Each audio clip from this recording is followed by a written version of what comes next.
21 and horse on the courts in Harlem, and the next moment you're in the showroom, configuring the gunmetal and graphite exterior of your luxury car and your iPad mini. Oh, I bet you get a crazy crowd when you drive that car around the block in the old neighborhood, huh? Yeah, I'm living the dream. Mad pandemonium. But folks from back around the way are real proud of me. Yeah, I hear you. Local kid makes good. Mm-hmm. You know, it kind of reminds me of when I took my tech stock public and I rang the New York Stock Exchange bell and my mom's friends called her up and said, "Maggie, is that your son on Bloomberg News this morning ringing the bell?" And my mom says, "Yes, sirree, Bob, it was him." That was a great moment, freak.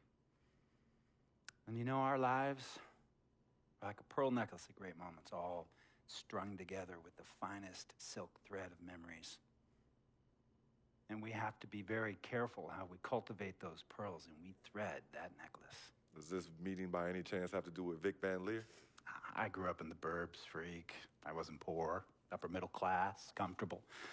My daddy worked as an accountant for one of the largest insurance firms in the country. Smart with his money. Mom didn't have to work. I went to boarding school. And then my dad died of a heart attack when I was a freshman at MIT. I was a movie geek, wanted to be a civil engineer, but I made my fortune by becoming a hybrid of both those interests. My dad didn't want me to be an accountant. Oh, listen to this. My best friend was a guy named Isidore. Yeah, we called him Izzy. He was one of the smartest human beings I have ever met in my life. I mean, Izzy was taking second-year college calculus courses as a high school sophomore, right? Straight-A student, full ride to MIT. Izzy had the world at his fingertips. But he was always looking for trouble, and trouble found him. He ran with the wrong crowd. And when we got to MIT, he got this great job working for a financial consulting firm in Boston. Mm. But every weekend, he would fly to Vegas. You see, Izzy had a system for counting cards in Vegas that had the big casinos on the Strip. Oh, stymied.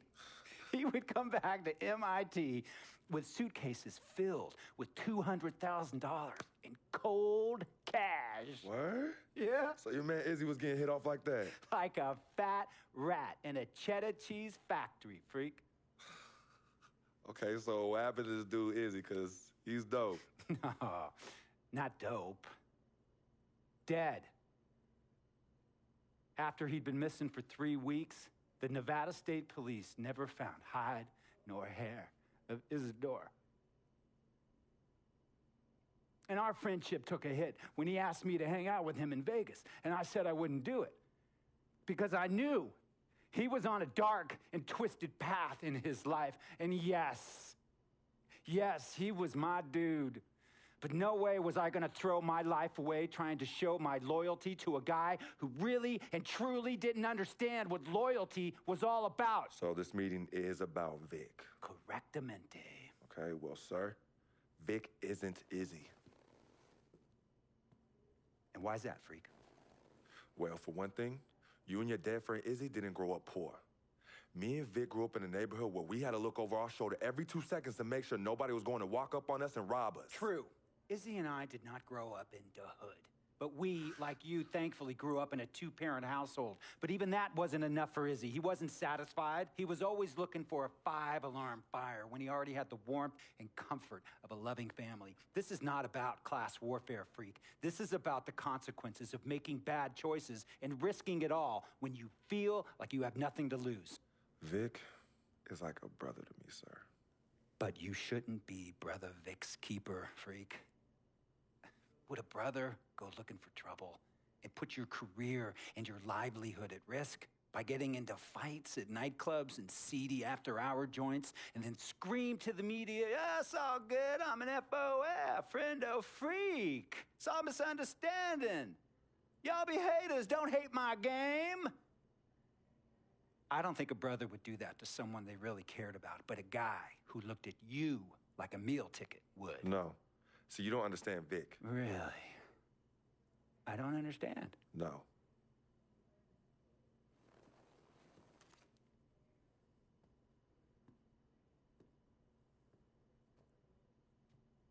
Look, man, It was a misunderstanding with the guy in the next VIP booth.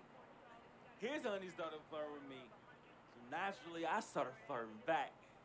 Next thing I know, Captain Cornball's off my grill piece beefing. Next thing he know, he got a 2-piece and a biscuit under his left eye. Hey, I don't know who hit him. And it damn sure wasn't me. Hey, Captain Cornball's mad because I'm an FOF, friend of freak. Hey, but check this out though. He needs to train that hottie before he leave the house though. Yo, he's hotties ain't loyal, man. What's there to understand? Are you freaking blind? You know, I just want to know, how much did you pay your lawyers to make all this go away? Almost $100,000. Excuse me, son, I'm sorry, I couldn't hear you. I said I paid almost $100,000. Exactly. And if you keep riding shotgun with Vic, you're gonna go broke. Quick, fast, and in a hurry. Look, Vic is my friend, and I grew up with him. How many times I gotta tell you, sir? Freak, this is not a request. I am not asking you to do this. I am telling you to do this. And the first order of business is that Mr. Vic Van Leer is banned from traveling with you on the road. Vic is banned from the locker room. And Vic is banned from this arena. And if I catch this guy, Vic, in or anywhere near the facilities, Mr. Vic Van Leer will be arrested for trespassing. Are you serious, sir? Brother, I'm as serious as cancer. We all know that can be deadly. You know, when me and Vic were kids, playing summer tournaments at the Dome, we always imagined making it to the pros, right? And after the crowds left, just a street light was on the court, like 11:30, 12 midnight, even 1 in the morning sometimes. We used to practice player introductions, running on the court, giving dap, high-fiving the teammates. Vic, he would act as an announcer. You know, he would introduce me, announce my name on the loudspeaker, and the Jumbotron would flash my image like a little guy dressed in long shorts and a jersey. And now, fresh off his 3-game, 62-point scoring streak, the youngest player to ever do so in NBA history, Frequency Vibrations.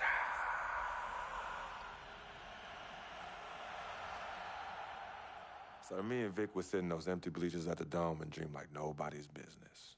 And now I'm living a dream.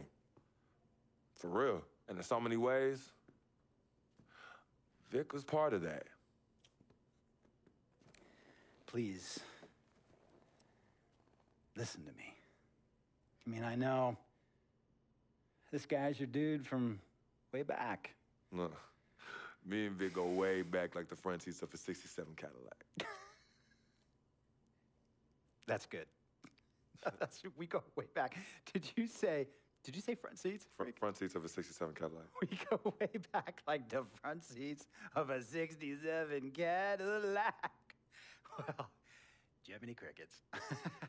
I'm going to be the hit once again at Herbie Allen's Sun Valley Shindig because my fellow billionaires love it when I walk and talk that talk. So that almost sounds... No, let me tell you exactly what it sounds like.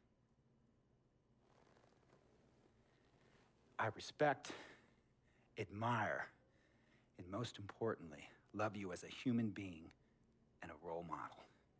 But I pay you a lot.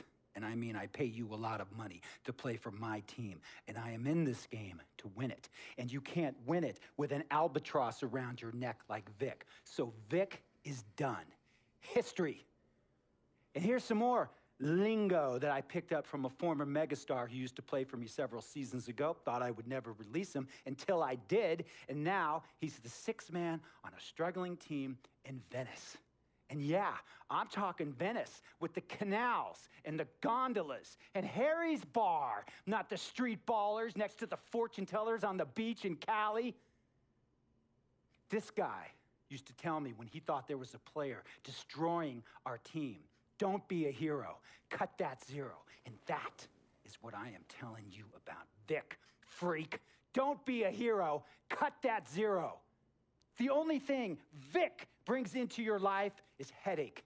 and unwanted and unnecessary negative attention, and it will begin to affect your mindset. And when it affects your mindset, it's going to affect your play. And when it affects your play, it's going to affect my team. And when it affects my team, it's going to affect my money. And if it affects my money, Google Translate will become your new freaking friend. I want a championship ring, freak, and I want you to help me get that ring. And banners after banners hanging from the rafters in this arena. So, freak, hear me clearly and hear me good. V, G, Vic, gotta go.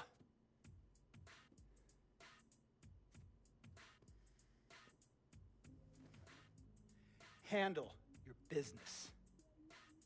And remember, that contract you signed contains a morality clause, a very important clause that revolves around your conduct on and off the court, and how it can negatively impact my team.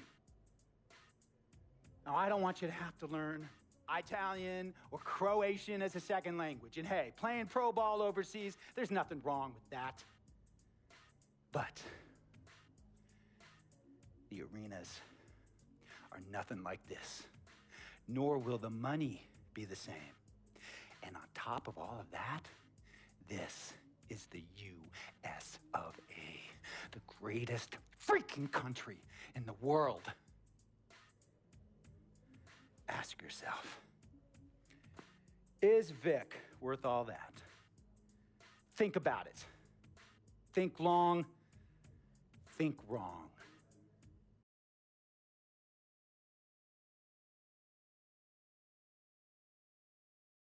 Tell you about Vic. He has his bad rap.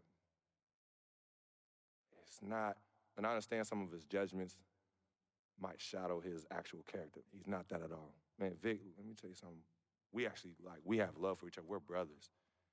Blood couldn't make us any closer at all. I mean, he has so much loyalty to me and to my family. You can see even Cece, has issues with him, but he still loves her. He still loves her.